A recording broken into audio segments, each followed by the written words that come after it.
बिस्मिल्लाहिर्रहमानिर्रहीम। आज हम लाए हैं difference between base, nucleophile and ligand. तो difference between base, nucleophile and ligands. अगर आपके पास एक स्पीशीज है, इलेक्ट्रॉन डोनर स्पीशीज है, इस पे आपके पास है इलेक्ट्रॉन मौजूद है। सपोज इसके साथ लोन पेयर इलेक्ट्रॉन मौजूद है और ये इस लोन पेयर इलेक्ट्रॉन को ये हाइड्रोजन को दे रहा है, हाइड्रोजन आयन को लोन पेयर इलेक्ट्रॉन दे रहा है और हाइड्रोजन को पिक करता है। तो देखिए, ये अगर इलेक्ट्रॉन पेयर हाइड्रोजन को आयन को दे रहा है तो इस सूरत में हम इसको बेस कहते हैं। ये आपके पास बेस है, ये आपके पास ये वाला ये स्पीशीज जो है ये बेस कहलाता है। ये उस सूरत में आपके पास ये बेस है, उस सूरत में ये बेस है। अगर ये electron species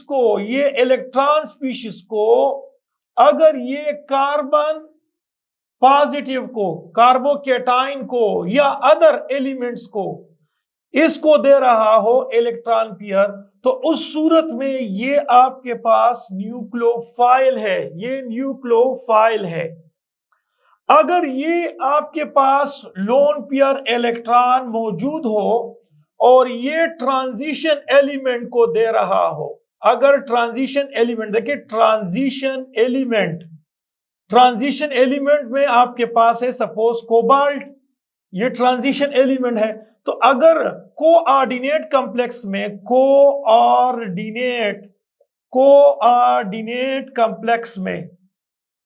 coordinate complex inorganic chemistry में, तो अगर ये कोऑर्डिनेट कॉम्प्लेक्स ट्रांजिशन एलिमेंट को पेयर ऑफ इलेक्ट्रॉन डोनेट करता है तो उस सूरत में इस स्पीशीज को लिगेंड कहा जाता है। स्पीशीज एक है, लेकिन आप देखिए अगर हाइड्रोजन को पेयर ऑफ इलेक्ट्रॉन देता है तो उस सूरत में इसको बेस कहा जाता है। अगर कार्बन या इससे के अलावा किसी दूसरे स्पीशीज को इलेक्ट्रॉन पेयर देता है तो ये न्यूक्लियोफाइल है, ये न्यूक्लियोफाइल है। अगर ट्रांजिशन एलिमेंट्स को दे रहा हो कोऑर्डिनेट कॉम्प्लेक्स में तो इसको हम लिगेंड कहते हैं। देखिए, लिगेंड्स आपके पास ये कोबाल्ट है, यहां आपके पास NH3 है, यहां लोन पेयर इलेक्ट्रॉन इसको दे रहा है, यहां पर एम्प्टी ऑर्बिटल है कोबाल्ट में। तो जब कोबाल्ट में एम्प्टी ऑर्बिटल हो तो ये इलेक्ट्रोफाइल कंसीडर किया जाता है। देखिए, जबकि अमोनिया 3 ये यहां चूंकि ट्रांजिशन एलिमेंट जो है उसको इलेक्ट्रॉन पेयर डोनेट कर रहा है, ट्रांजिशन एलिमेंट को इलेक्ट्रॉन पेयर डोनेट कर रहा है, तो इस वजह से हम इसको, जो ये स्पीशीज है जो कि ट्रांजिशन एलिमेंट जो कि सेंटर में मौजूद होता है कोऑर्डिनेट कॉम्प्लेक्स के, तो इस सूरत में हम इस स्पीशीज को लिगेंड कहते हैं। अब हमारे पास एक इंपॉर्टेंट टॉपिक है और इसमें अक्सर स्टूडेंट्स जो है वो कंप्लेक्सिटी का शिकार हो जाते हैं और वो कहते हैं कि सर ये वीक बेस या गुड बेस और वीक बेस में क्या फर्क है और गुड न्यूक्लियोफाइल और वीक न्यूक्लियोफाइल में क्या फर्क है, तो उसको हम अभी आपके सामने एक्सप्लेन करते हैं।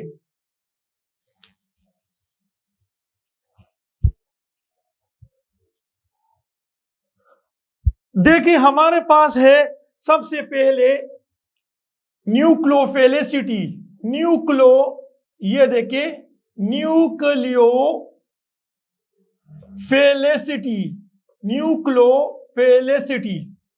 न्यूक्लियोफिलिसिटी से मुराद ये है कि गुड न्यूक्लियोफाइल कौन सा है और वीक न्यूक्लियोफाइल कौन सा है। जबकि हमारे पास बेसिसिटी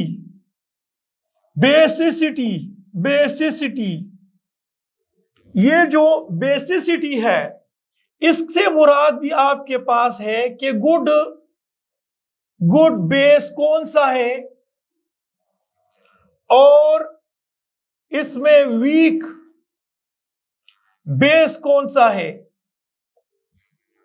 तो अब देखिए, हम आपको एक्सप्लेन करने वाले हैं कि ये जो है, जो न्यूक्लियोफिलिसिटी है, इसका ताल्लुक जो है वो केमिकल काइनेटिक्स से है, केमिकल काइनेटिक्स से, काइनेटिक्स से है, केमिकल काइनेटिक्स से है।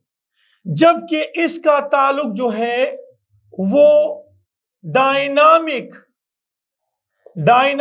इक्विलिब्रियम के साथ है, इक्विलिब्रियम, यानी यहां पर इसका ताल्लुक के सी से है, इससे है।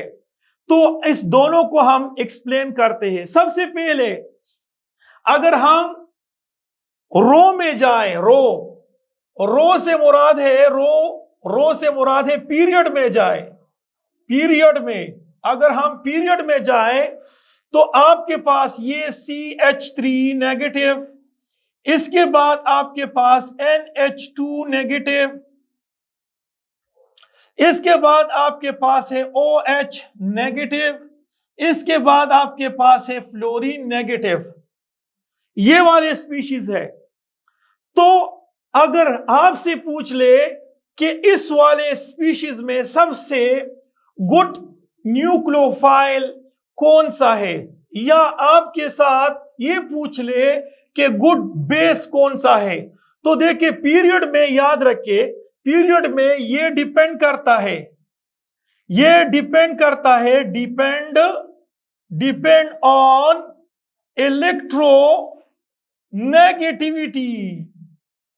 इलेक्ट्रोनेगेटिविटी पे डिपेंड करता है। देखिए पीरियड में जाओगे तो आपके पास न्यूक्लियोफिलिसिटी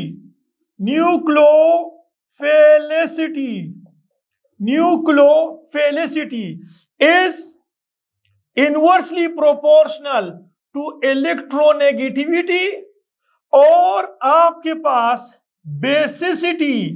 बेसिसिटी वो भी इनवर्सली प्रोपोर्शनल है इलेक्ट्रोनेगेटिविटी का। मतलब ये है कि हमारे पास जब हम इस डायरेक्शन में आए, इस डायरेक्शन में या फिर इस डायरेक्शन में जाएं, तो हमारे पास कार्बन की इलेक्ट्रोनेगेटिविटी वो जो है वो कम होती है और फ्लोरीन की इलेक्ट्रोनेगेटिविटी वो ज्यादा होती है। तो पीरियड में इसकी इलेक्ट्रोनेगेटिविटी आपके पास बहुत कम है, तो ये इजीली डोनेट करेगा। जब इजीली डोनेट करेगा, ये देखिए ये बात पीरियड तक महदूद है, ये पीरियड में है, पीरियड में ताल्लुक जो है वो इलेक्ट्रोनेगेटिविटी से है। तो आपके पास अगर आप यू इस डायरेक्शन में आए, इस डायरेक्शन में आए, तो याद रखिए यहां न्यूक्लियोफिलिसिटी, देखिए न्यूक्लियोफिलिसिटी, ये न्यूक्लियोफिलिसिटी इंक्रीज होती है, यानी ये गुड न्यूक्लियोफाइल है, फिर ये वाला और फिर ये वाला। अब इसी तरह से अगर आप बेस की तरफ आए, तो आपके पास जो बेस है, देखे ये बेसिसिटी, ये देखे बेसिसिटी, तो बेस जो है, बेस भी इसी डायरेक्शन में बेस की बेसिसिटी ज्यादा होती है। तो हमारे पास पीरियड में ये CH3 नेगेटिव गुड, ये वाला ये गुड न्यूक्लियोफाइल भी है, ये गुड न्यूक्लियोफाइल भी है, गुड न्यूक्लियोफाइल भी है, और ये गुड बेस भी है, ये गुड बेस भी है। जबकि यहां पर ये वाला, ये आपके पास वीक न्यूक्लियोफाइल है, और आपके पास ये वीक बेस भी है, ये वीक बेस भी है। लेकिन अगर हम ऊपर से नीचे आए, तो ये याद रखिए जब ऊपर से नीचे आता है तो सिचुएशन कुछ अलग होते हैं। जब हम ऊपर से नीचे आते हैं, फ्लोरीन, क्लोरीन, ब्रोमीन, आयोडीन, ये न्यूक्लियोफाइल है। तो देखिए इस पे सॉल्वेंट इफेक्ट होता है। तो याद रखिए सॉल्वेंट इफेक्ट, सॉल्वेंट इफेक्ट जो है वो न्यूक्लियोफिलिसिटी और बेसिसिटी पे होता है। तो सॉल्वेंट का इफेक्ट, तो जब हम ग्रुप में जाते हैं, देखिए न्यूक्लियोफिलिसिटी ऊपर से नीचे जाते हैं और आपके पास सॉल्वेंट, पोलर प्रोटिक हो, अगर सॉल्वेंट पोलर प्रोटिक हो तो याद रखिए ऊपर से नीचे जाओगे, यानी fluorine ion, chlorine ion, bromine ion, iodine ion. तो इस सूरत में आपके पास जो गुड न्यूक्लियोफाइल होता है, तो वो जो गुड न्यूक्लियोफाइल होता है वो कौन सा होगा? वो आपके पास ये वाला गुड न्यूक्लियोफाइल होगा, न्यूक्लियोफाइल होगा। अब देखिए मैं अभी आपको एक्सप्लेन करता हूं कि क्यों और किस तरह से। अब अगर आप बेसिसिटी की तरफ जाना चाहते हो, ऊपर से नीचे ग्रुप में आते हो, तो आपके पास ये फ्लोरीन, ये आपके पास ये क्लोरीन, ये आपके पास ब्रोमीन और ये आपके पास है आयोडीन। तो ये याद रखिए ये वाला जो है आपके पास वीक बेस होगा, ये आपके पास वीक बेस होगा, जबकि ये आपके पास स्ट्रॉन्ग या गुड स्ट्रॉन्ग बेस होता है। लेकिन जब आपके पास सॉल्वेंट जो होता है अगर वो पोलर प्रोटिक हो, अब पोलर प्रोटिक सॉल्वेंट कौन सा होता है, मैं आपको ये बताने वाला हूं कि पोलर प्रोटिक सॉल्वेंट कौन सा होता है। पोलर प्रोटिक सॉल्वेंट वो पोलर सॉल्वेंट कि जिसमें हाइड्रोजन बॉन्ड भी बन जाए। फॉर एग्जांपल आपके पास वाटर है, आपके पास इथेनॉल है, आपके पास मीथेनॉल है, ये पोलर प्रोटिक सॉल्वेंट है। होगा क्या, देखिए अगर आपके पास फ्लोरीन आयन है तो इस पे नेगेटिव चार्ज। अब देखिए होगा क्या कि यहां पर ये वाटर मॉलिक्यूल इसके सराउंड कर जाते हैं, इस तरह से ये वाटर मॉलिक्यूल सराउंड कर जाते हैं। ये देखिए ये सराउंड कर जाते हैं, यहां ये सराउंड कर जाते हैं। गौर से आप सुन ले, ये सराउंड कर जाते हैं, इस तरह से सराउंड कर जाते हैं। ये पार्शियल पॉजिटिव है। होता क्या है कि ये इसको सराउंड करते हैं और यहां इंटरेक्शन प्रोड्यूस होती है, और इस इंटरेक्शन को कहते हैं आयन, ये आयन डायपोल फोर्स ये प्रोड्यूस होता है। जब आयन डायपोल फोर्स प्रोड्यूस होता है तो ये स्ट्रांग फोर्स होता है, ये हाइड्रोजन बॉन्ड से भी स्ट्रांग फोर्स होता है। आयन डायपोल फोर्स एक कंप्लीट आयन बनता है, और आयन डायपोल फोर्स, तो आयन किसका है, ये सॉल्यूट का, और डायपोल सॉल्वेंट का है, तो आयन डायपोल फोर्स। अब जब आयन डायपोल फोर्स प्रोड्यूस होता है तो ये स्ट्रांग फोर्स होता है। इसका हीट ऑफ हाइड्रेशन, देखिए हीट ऑफ हाइड्रेशन से मुराद क्या है, ये ज्यादा होगा, आयन डायपोल फोर्स भी ज्यादा। तो देखिए अगर ये इसको खींचता है, हाइड्रोजन आयन को ये खींचता है, तो इससे हीट ज्यादा निकलेगा, उसको हम हीट ऑफ हाइड्रेशन कहते हैं। Ions dissolve, 1 mole ion dissolve in equals solution, जो हीट रिलीज होता है हीट ऑफ हाइड्रेशन कहते हैं। तो जब हीट ऑफ हाइड्रेशन होता है तो ये याद रखिए ये आपके पास स्टेबल होता है, ये स्टेबल आयन बन जाता है, ये स्टेबल होता है। तो देखिए इसमें मोशन, ये मोशनलेस होता है, लेस होता है, यानी इसमें काइनेशन रेट या स्पीड ऑफ रिएक्शन, ये रिएक्शन ये लो होता है, ये लो होता है। इस वजह से मैंने कह के दिया कि nucleophilicity depend on chemical kinetics. तो ये याद रखिए, अगर इसकी आपके पास है सॉल्वेंट पोलर प्रोटिक है तो इसकी न्यूक्लियोफिलिसिटी जो है वो कम होती है। अब देखिए, अगर हमारे पास आयोडीन है, आयोडीन नेगेटिव, और इसके इर्द गिर्द water polar protic solvent surround कर जाए, देखिए यहां पर सराउंड कर जाते हैं, partial positive partial positive partial positive partial positive, यहां पर पार्शियल पॉजिटिव, ये पार्शियल पॉजिटिव, ये देखिए ये partial positive partial positive partial positive, ये जब सराउंड करते हैं तो यहां पर भी आयन डाइपोल फोर्स प्रोड्यूस होता है। और जब आयन डाइपोल फोर्स प्रोड्यूस होता है, लेकिन ये जो है वो होता है वीक, और ये आयन जो है निस्बतन ये इसकी काइनेशन या काइनेटिक या रेट ऑफ रिएक्शन या स्पीड ऑफ रिएक्शन वो फास्ट होता है। इसीलिए हम कहते हैं कि हमारे पास न्यूक्लियोफिलिसिटी ऊपर से नीचे आते हैं तो ये गुड न्यूक्लियोफाइल होता है।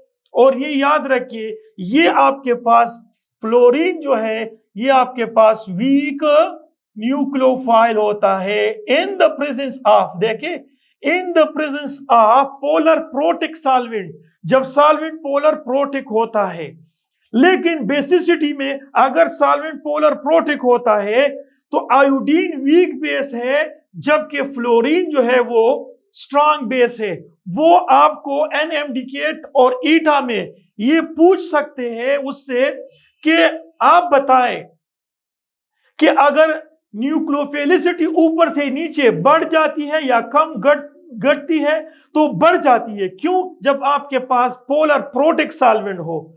लेकिन बेसिसिटी ऊपर से नीचे जो है वो डिक्रीज होती है जब आपके पास पोलर प्रोटिक सॉल्वेंट हो। देखिए क्यों होती है, मैंने अभी बता दिया कि बेसिसिटी वो डिपेंड करता है थर्मोडायनामिक इक्विलिब्रियम पे। तो थर्मोडायनामिक इक्विलिब्रियम जरा हम डिस्कस करते हैं कि थर्मोडायनामिक इक्विलिब्रियम क्या होता है।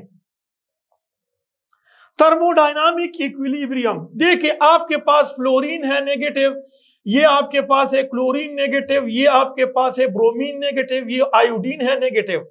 अब यहां पर हाइड्रोजन है प्लस, ये हाइड्रोजन है प्लस, यहां पर हाइड्रोजन है प्लस, यहां हाइड्रोजन है प्लस। देखिए, और ये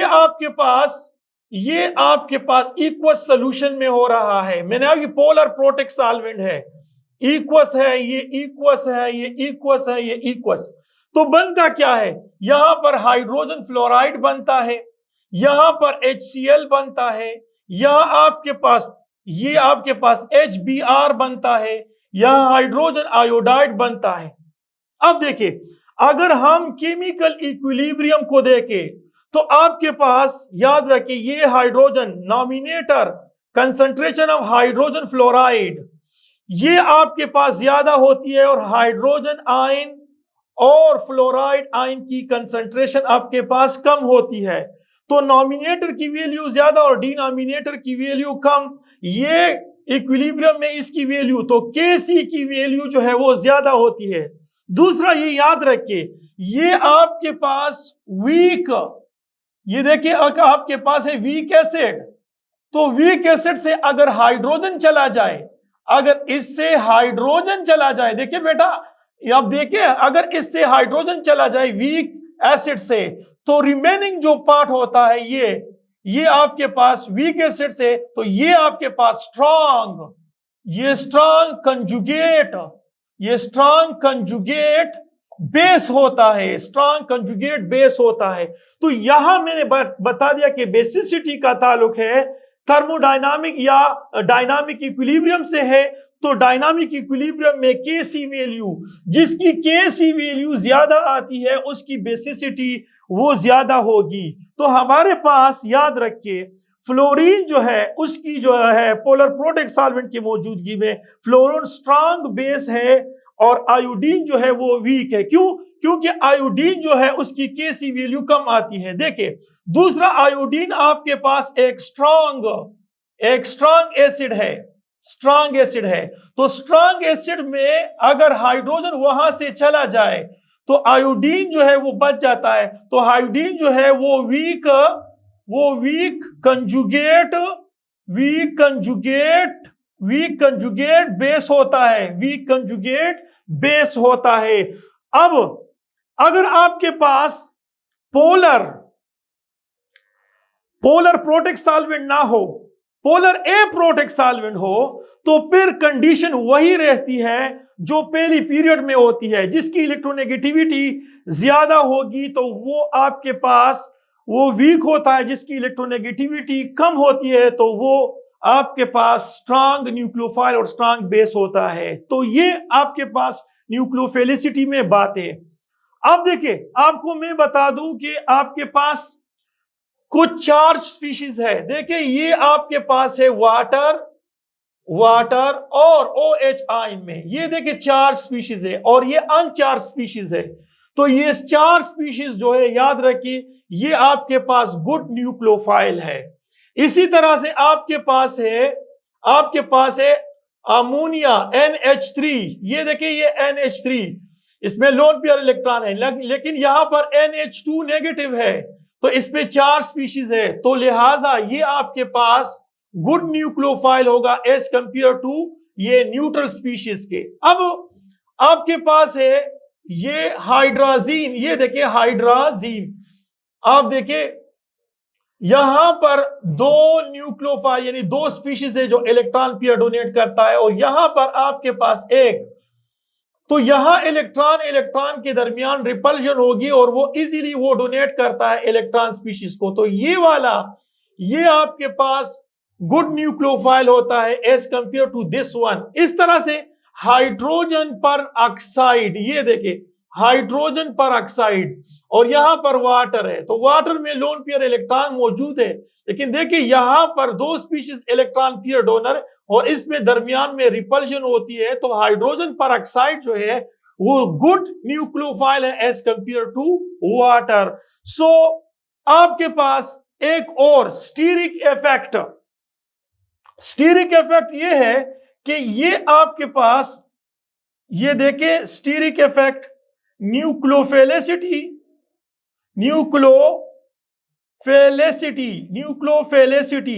is inversely proportional to steric effect। देखिए, मैं आपको स्टीरिक इफेक्ट के बारे में थोड़ा बहुत इंफॉर्मेशन दे देता हूं, उसके बाद ये टॉपिक खत्म हो जाता है। देखिए, आपके पास ये वाला, ये CH3 है, यहां CH3, ये CH3, और यहां ऑक्सीजन है जिसपे नेगेटिव चार्ज है। यहां आपके पास CH3 है, यहां CH3, और यहां पर हाइड्रोजन, यहां ऑक्सीजन पे नेगेटिव चार्ज। यहां आपके पास CH3 और ये आपके पास CH2 और ये ऑक्सीजन, इस पे नेगेटिव चार्ज। तो देखिए, बेसिसिटी यहां पर हाइड्रोजन आ सकता है, ये गुड बेस है ये वाला, क्योंकि स्टीरिक इफेक्ट के साथ इसका कोई ताल्लुक नहीं है। देखिए, जहां पर आपके पास बल्की ग्रुप है, यानी अगर ऑक्सीजन यहां पर हो और इसके इर्द गिर्द बल्की ग्रुप अटैच हो, इस तरह से बल्की ग्रुप अटैच हो, तो क्या होगा कि ये तो हाइड्रोजन यहां छोड़ेगा, क्योंकि हाइड्रोजन का साइज बहुत छोटा होता है, हाइड्रोजन यहां अटैक करेगा, यानी ये हाइड्रोजन को पिक कर सकता है। तो स्टीरिक इनहेंड्रेंस का कोई असर हाइड्रोजन लेने में या इलेक्ट्रॉन देने में कोई फर्क उसके ऊपर नहीं पड़ता है। लेकिन अगर न्यूक्लियोफाइल हो, यानी कार्बन हो, या अदर स्पीशीज हो जो कि आपके पास जो इलेक्ट्रोफाइल हो, तो फिर स्टीरिक इनहेंड्रेंस की वजह से वो यहां तक नहीं पहुंचता है। तो न्यूक्लियोफिलिसिटी जो है वो याद रखिए इसकी ज्यादा होगी इसके निस्बत, क्योंकि यहां स्टीरिक इनहेंड्रेंस ज्यादा है। तो ये याद रखिए न्यूक्लियोफिलिसिटी जो है वो इनवर्स है स्टीरिक इफेक्ट के। So this is the total story about the nucleophilicity and basicity. So okay, thank you for watching this video.